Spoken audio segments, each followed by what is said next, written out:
The Republicans are here again for the third time, presenting a budget that corrects the deficiency caused by bad fiscal planning by the Democratic majority. It seems every 3 months we're called to come in and try to fix a budget that's gone bad. If you don't plan accordingly, you can't be shocked that you end up in a fiscal nightmare that now faces the state of Connecticut. And Republicans feel the need to always lead.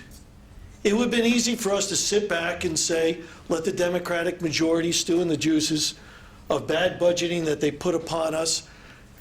But that isn't what leaders do. Leaders come out and say, we can take control. We can show a plan that's better. We can show ideas that will move this state forward in future years. That's what leadership does. Now, we have done this 3 times in a year. And the Democrats take our suggestions, cherry pick out the ones that are good, and then claim, put it in their budget, and then claim their budget is bipartisan. And that's the problem. They don't get it. They do not understand the holistic approach that you have to take to this budget. It isn't about closing up the number, the hole. It's about setting a standard for the future. It's about getting real with the reality that's in front of you. They call it an economic reality, but it's an economic situation that they put us into. And we're a better state than that. We're a stronger state than that. They say get in the lazy boy, sit back and enjoy the economic reality. We say no, we're better than that. You like being second best, you like being third best. This group in front of you, they don't like it. They want to put a plan that moves it forward.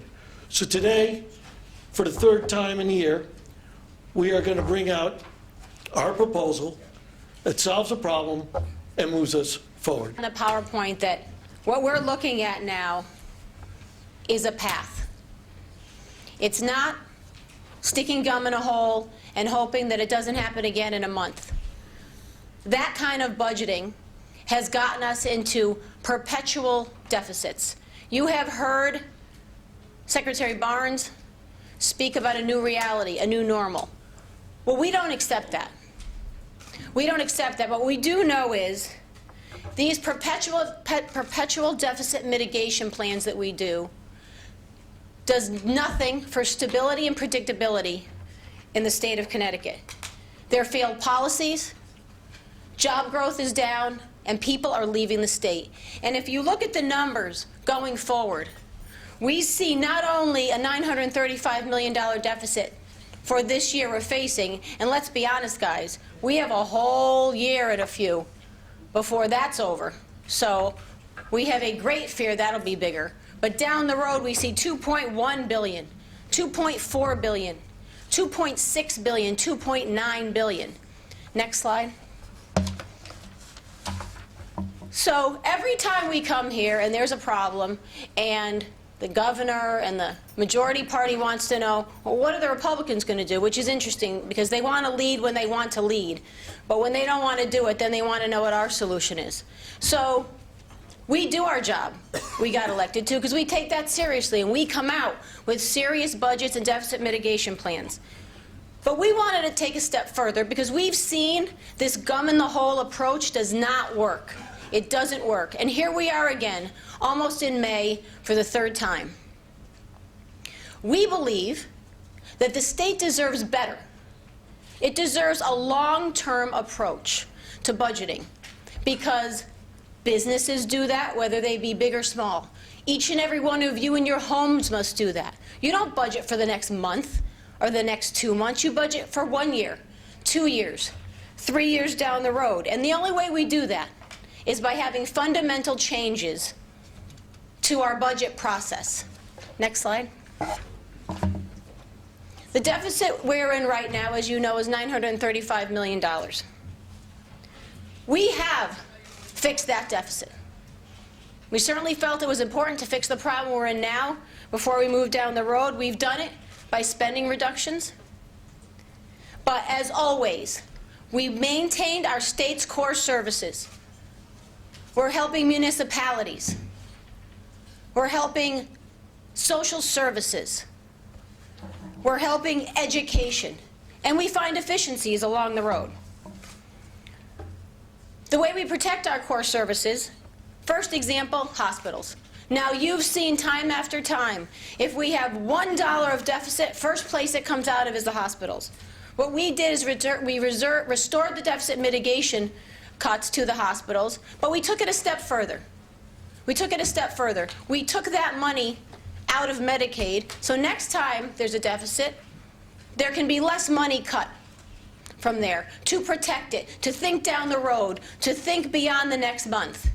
We don't reduce funding to the Department of Mental Health. We don't reduce funding to social services.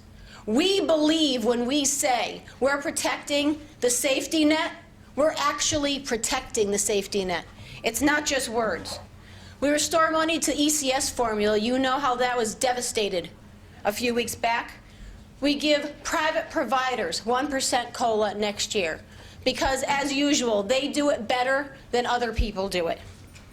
And what we did with MRSA was, since we didn't agree with it in the first place, and let's be honest, no money ever promised from the state to come back to you has ever come back to you, whether it be the hospitals, whether it be the towns.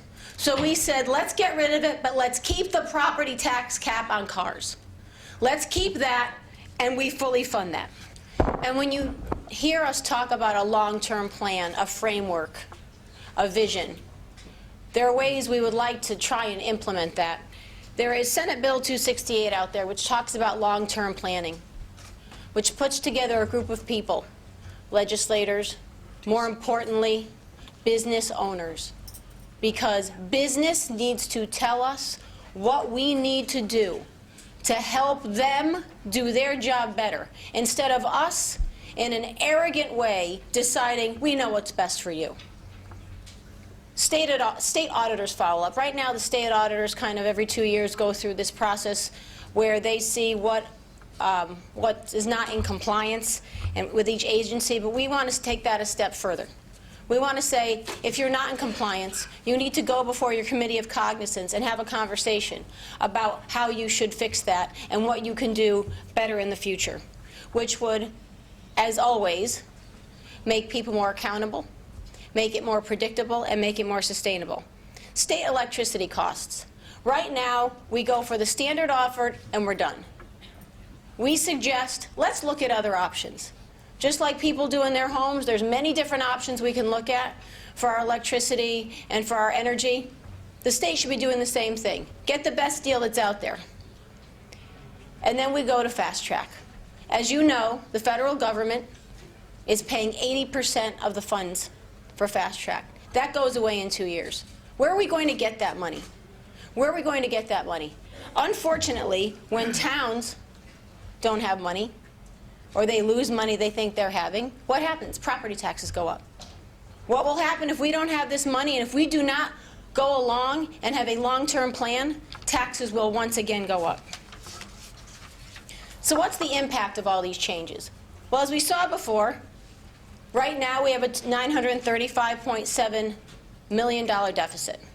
We see 2.1, 2.2, 2.6, and 2.9. If we go with what we have gotten from the Office of Fiscal Analysis based on the spending and the revenue that we are now.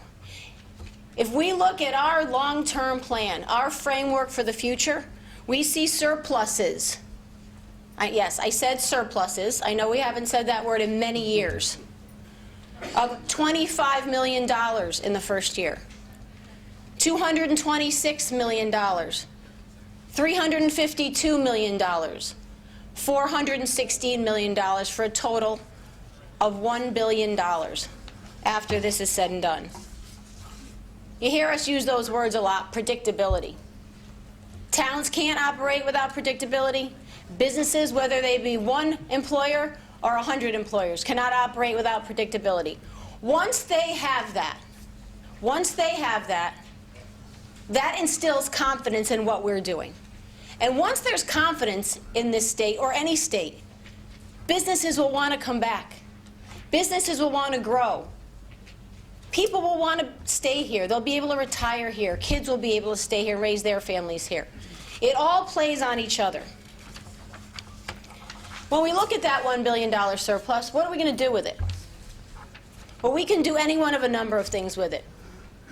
We can possibly roll back some of the bad tax policies that we've gotten. We can put money into the rainy day fund. We can fund education or social services more. We can pay down our debt. We can do things that people do in their houses every day, but we have not been able to do because of an irresponsible way of budgeting. This is finally a plan for a brighter day. We've heard those words the past 5 years. A new tomorrow, a brighter day, a brighter tomorrow. We heard that last June, and what happened? 3 months later, we had a $106 million deficit. This is a path to that prosperity and that sustainability that people are craving in this state and they need.